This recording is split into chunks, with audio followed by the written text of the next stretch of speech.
The pressure explodes across the Klondike as Parker pushes harder than ever. Tony fights rising chaos and Kevin beats Gamles Big on a familiar face with a brand new smile. Season 16 of Gold Rush is already running hotter than a wash plant on overload. And Episode 4, Buzz in the Hills, raises the stakes for every mine boss in the Yukon. With gold prices soaring and looming deadlines pressing down on the crews, every decision counts and every mistake threatens to cost these miners millions. There's a buzzing energy at Parker Schnabel's Dominion Creek camp and undercurrent of pressure that even the crew feels in their bones. Parker stands in front of maps and permits with the look of a man who knows every lost day now could cost him weeks later. 3 weeks into the season, he has already stacked up more than $2 million worth of gold.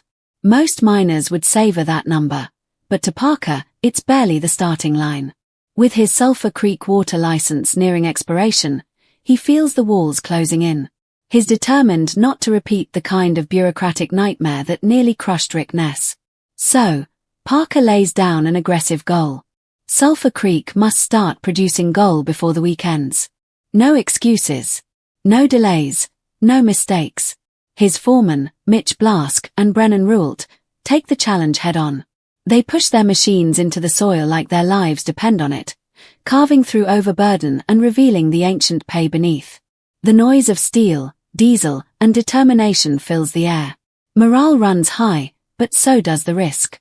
Then comes the most difficult task, moving the massive wash plant Roxen across 25 miles of harsh, unforgiving Yukon terrain.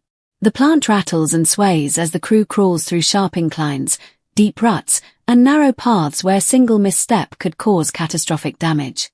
Every operator knows they're one slip away from disaster. Hours stretch into days, and the tension builds until finally the plant arrives. Roxen stands tall and ready at Sulphur Creek. When the plant fires up and the pay starts flowing, the crew gathers with an uneasy mix of hope and exhaustion. And then Parker sees the first gold from the new site. Far from being disappointed, he actually seems pleasantly taken aback. The initial yield is far better than he expected for such a rushed operation. It reignites him. By the end of the week, with 3 wash plants ripping through pay, the numbers come together like a miner's dream. 527 ounces of gold worth $1.1 million in a single week. And more importantly, Parker realizes he's now over 0.000 ounces ahead of last year's pace. His ambitious 10,000-ounce target suddenly feels less impossible. But in the Yukon, every victory is temporary. And Parker knows the ground never stays friendly for long. Over at Indian River, Tony Beats moves through his claim with the swagger of a man who has pulled more gold from this land than almost anyone else alive. He's sitting on 775.0 already. A king defending his crown. But the Yukon has never cared about crowns. News arrives that cousin Mike has to leave for Europe immediately, forcing Tony to promote Jacob Moore to foreman. The timing couldn't be worse. The early bird cut, one of the season's major targets, has to be expanded by 9 acres. The exposed pay lies vulnerable and unprotected. Then nature strikes. Spring water rushes in faster than Jacob expects, filling the cut like a rising tide. Pumps sputter. Mud starts swallowing the ground. Equipment sinks. The pay, once glistening with promise, disappears beneath murky water. The crew tries to keep it at bay, but the Yukon floods don't care about schedules for gold targets. Tony arrives, surveying the waterlogged mess with a heavy scowl. He doesn't explode, but his disappointment is unmistakable. Though clearly frustrated, he chooses not to tear into Jacob. Instead, he gives him another chance, a quiet challenge to step up and prove himself. But the chaos isn't done with them. Later, Tony hears an odd rattle echoing through the wash plant sliot. It's the kind of noise that sends a miner's stomach dropping. He climbs the plant and discovers something far worse than he imagined. Bolts have worked themselves loose, cracking the tailing chutes and destabilizing the shaker deck. Left unnoticed, the plant might have ripped itself apart mid-run. Days, maybe weeks, would be lost. Tony wastes no time. He calls the crew together and the welders get to work immediately. Sparks fly. Steel groans. The plant undergoes emergency surgery as the sun dips behind the mountains. The fix works. The disaster is narrowly avoided. During the weigh-in that follows, the tension from the week finally breaks. Tray after tray of gold lands on the scale. By the time the numbers settle, the Beets family realizes they've crossed a major milestone, more than 1,000 ounces for the season. With 250.7 ounces coming from this week alone, worth a staggering $878,000. Despite floods and mechanical catastrophes, Tony's mind pushes forward with relentless force. The king remains the king. But at Scribner Creek, things look very different.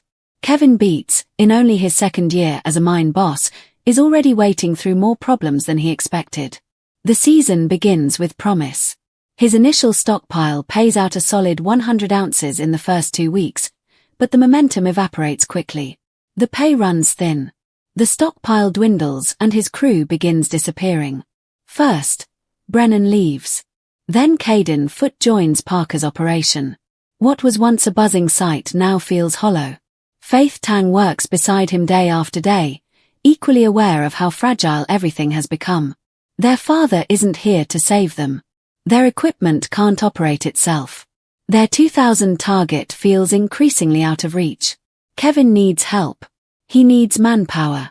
He needs someone capable, someone steady, and then unexpectedly help arrives. A familiar truck rolls into camp. The door opens and out steps Buzz Largo, last seen working on Rick Ness's constantly collapsing crew. But Buzz looks different, more confident, lighter, as if the weight that used to drag him down has finally lifted.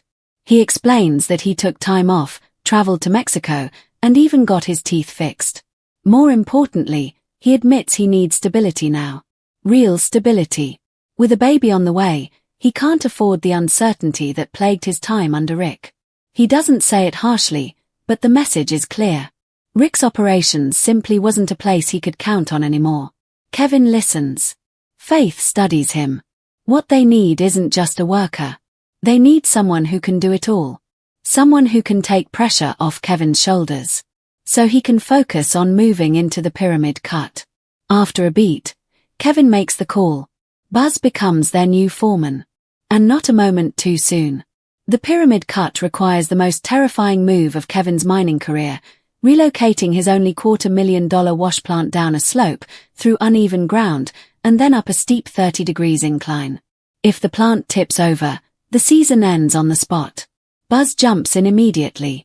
Working alongside Kevin, he helps assess the angles, the risks, and the backup plans. When their excavator can't pull the plant safely, Kevin switches strategies and brings in the massive D10 dozer, one of the only machines powerful enough for the job. The dozer grumbles, the cables strain, the wash plant shutters. The entire crew holds their breath and then slowly the plant begins its climb. Inch by inch, they guide it up the slope, pushing past tension, fear, and fatigue. By the time the wash plant settles into its new home at the pyramid cut, Kevin feels something shift inside him. For the first time all season, he isn't alone. Before the big relocation, the crew's final stockpile adds up to $56.590, worth nearly $200,000. It isn't enough to guarantee success, but with Buzz now in the mix, Kevin feels more hopeful than he has in weeks. Episode 4, Buzz in the Hills, captures everything that makes Gold Rush compelling. Brutal setbacks, stunning triumphs, risky decisions, and the quiet humanity of miners chasing dreams buried under hundreds of feet of dirt. This week, Parker powers forward like a man trying to outrun time itself. Tony wrestles with water and machines, but refuses to let either dictate his season. Kevin finds an unexpected ally in a returning miner whose loyalty may be the key to saving his operation. The Yukon is alive this season. Fickle, dangerous, rewarding, punishing.